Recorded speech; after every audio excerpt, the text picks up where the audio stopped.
श्री स्वामी समर्थ.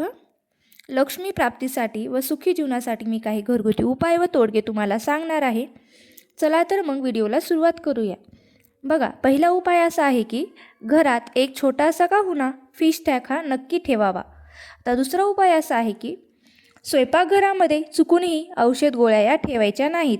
तिसरा उपाय, जेव्हा आपण देवघरामध्ये कलश ठेवतो, सर्वच देवघरामध्ये कलश ठेवले जातात, पण तुम्हाला माहीत आहे का हा कलश कधी बदलावा? तर हा कलश अमावस्या किंवा पौर्णिमेला बदलावा. तसेच रोज रात्री झोपण्यापूर्वी आपल्या पत्नीच्या तळहाताला पतीने नक्कीच स्पर्श करावा, कारण स्त्रीच्या तळहातावर ही माता देवी लक्ष्मीचा वास करत असते. बघा, चौथा उपाय असा आहे की घरात आलेल्या संकटाच्या काळामध्ये तुम्ही कधीही बायकोला दोष देऊ नका. आता पाचवा उपाय असा आहे की सर्व बाथरूमचे दरवाजे नेहमी बंद ठेवा. सहावा उपाय, रोज प्रत्येक पती पत्नीने नियमितपणे आपल्या पतीसाठी प्रार्थना केल्याने पतीची वाईट गोष्टी किंवा संकटेही दूर होतात आणि पतीची जी काही आर्थिक समस्या असते ती दूर होते आणि त्याची आर्थिक वृद्धीही होत असते. आता सातवा उपाय, देवाला दिवा लावताना नेहमी 2 वाती करून लावाव्यात. आठवा उपाय, घर नेहमी स्वच्छ नीटनेटके ठेवा. म्हणजेच काय होईल तर घरामध्ये सकारात्मक ऊर्जा देखील वावर करत असते किंवा सकारात्मक वातावरण घरामध्ये निर्माण होत असतं. नववा उपाय, महिलांनी बेसिनमध्ये खरकटी भांडी ठेवू नये, तसेच किचन ओटा पूर्णपणे साफ करून ठेवावा. 10वा उपाय, सकाळी लवकर उठणे, पतीच्या अगोदर म्हणजेच ब्रह्ममुहूर्तावर उठून घराची साफसफाई करावी, तसेच अंगणाची सुद्धा साफसफाई करावी. 11वा उपाय, घरात लक्ष्मीला आवडणारे लकी बांबू प्लांट, स्नेक प्लांट सारखी रोपी लावावीत. बघा, 12 उपाय, जेवणाची ताट तयार करताना कधीही 3 पोळ्या वाढू नयेत. आपल्या शास्त्रामध्ये असे सांगितले आहे की आपले पूर्वज हेच सांगतात, कारण 3 पोळी कधीही सुतक असलेल्या ठिकाणीच वाढले जाते. आता 13वा उपाय, नॉर्मल दिवसामध्ये 3 पोळ्या एक सोबत वाढू नये. बघा, 14 उपाय, जर तुम्ही मुंग्यांना मारले तर तुम्हाला धनहानी होऊ शकते. नेहमी मुंग्यांना गव्हाचे पीठ, साखर मिक्स करून टाकावे किंवा तुम्ही गूळसुद्धा टाकू शकतात. यामुळे काय होतं तर आपल्या घरामध्ये काही आर्थिक समस्या असते तर ती दूर होते आणि यामुळे आपल्या घरामध्ये धनवृद्धीसुद्धा होत असते. बघा, 15वा उपाय, बँकेत इतकी बचत करा की गरजेला कधी कोणाच्या दारावर हाक मारायची गरज पडू नये. 16 उपाय, सायंकाळी लक्ष्मी आगमनाच्या वेळेस आपल्या घराच्या खिडक्या दरवाजे उघडे ठेवा, घरात कधीही अंधार ठेवू नये. 17वा उपाय, धर्मशास्त्रात प्रातःकालाच्या स्नानाला फार महत्त्व आहे. जे सकाळी 5 ते 6च्या दरम्यान केले जाते त्याला देवस्थान असे सुद्धा म्हटले आहे. यामुळे काय होतं तर घरामध्ये सुख समृद्धी येत असते. 18वा उपाय, घरामध्ये मनी प्लॅन्टचं झाड लावा किंवा रोपटं लावा. घराच्या अगदी समोर नसावे, यामुळे कामात अडथळे येतात. 19वा उपाय, झोपताना पूर्ण अंधार असलेल्या खोलीमध्ये झोपू नये, याने मानसिकता आणि अस्वस्थता येऊ शकते.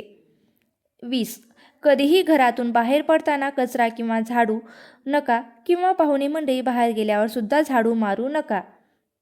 21वा उपाय, जर तुम्ही रोज मंदिरात दर्शनासाठी गेलात तर अपघात तसेच आत्महत्या सारख्या घडणाऱ्या घटनांपासून, कोर्ट कचेरीपासून तुमचे संरक्षण होते. 22वा उपाय, कर्ज काढून महागडे लग्न, मोठी चकचकीत मंडप, एका दिवसाच्या वरातीसाठी 30 गाड्या डीजे डोल अशा वाजवल्याने तुम्हाला कोणीही अंबानी समजणार नाही. कितीही केलं तरी लोक पाठीमागून ही नावच ठेवत असतात. म्हणजेच काय तर कर्ज काढून सोंग करायचं नाही. 23, जास्त बोलणाऱ्या व कठोर शब्द वापरणाऱ्या महिलेच्या घरात लक्ष्मी कधीही येत नाही आणि अशा महिलेपासून ती नेहमी दूर राहत असते. 24वा उपाय, नवरा बायकोने एकमेकांना जाणीव करून द्यावी की एकमेकांसाठी त्यांच्यासारखे या जगात दुसरे कोणीच नाही. 25वा उपाय, दररोज संध्याकाळी घरात कापूर आणि 2 लवंगा आणि 1 वेलची नक्की जाळा. आता 26वा उपाय असा आहे की समुद्र शास्त्रानुसार ज्या पुरुषाची छाती रुंद असते व नाक लांब असते त्याची खूप कमी वयामध्ये खूप जास्त प्रगती होत असते.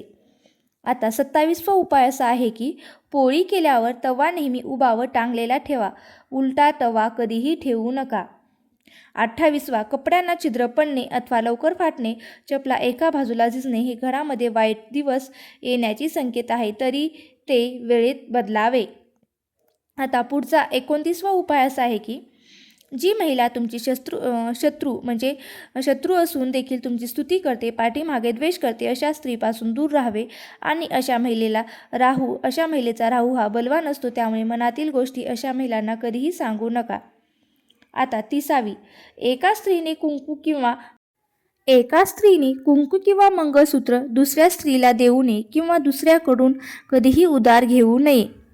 31, घरामध्ये तुळशीची रोपे नक्की असावे, परंतु ते दरवाजासमोर नसून उत्तर पूर्व दिशेला असावे. 32, रात्री नखे कापल्याने आर्थिक तंगी येते, तसेच दाताने नखे कधीही कुरतडू नये, त्यामुळे काय होतं तर घरामध्ये दरिद्रता येत असते. घरात आरडाओरडा किंवा किंचाळून कधीही बोलू नये. जेवताना कधीही मीठ मागू नये. यामुळे काय होतं तर यामुळे गरिबी येते, तसेच आर्थिक समस्यांना सुद्धा आपल्याला तोंड द्यावे लागते.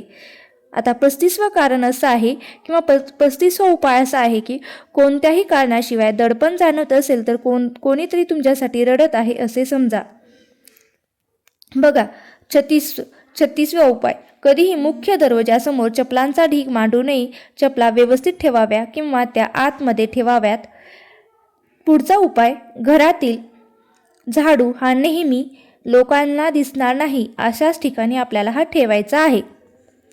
बघा, तुम्हाला हा व्हिडिओ कसा वाटला, तुम्हाला मी सांगितलेले उपाय कसे वाटले नक्की मला कमेंट करून सांगा. तुम्हाला जर हा व्हिडिओ आवडला असेल तर नक्की लाईक करा, शेअर करा आणि चॅनलवरती नवीन असाल तर चॅनलला सबस्क्राईब करून घ्या. धन्यवाद. श्री स्वामी समर्थ. जय जय स्वामी समर्थ.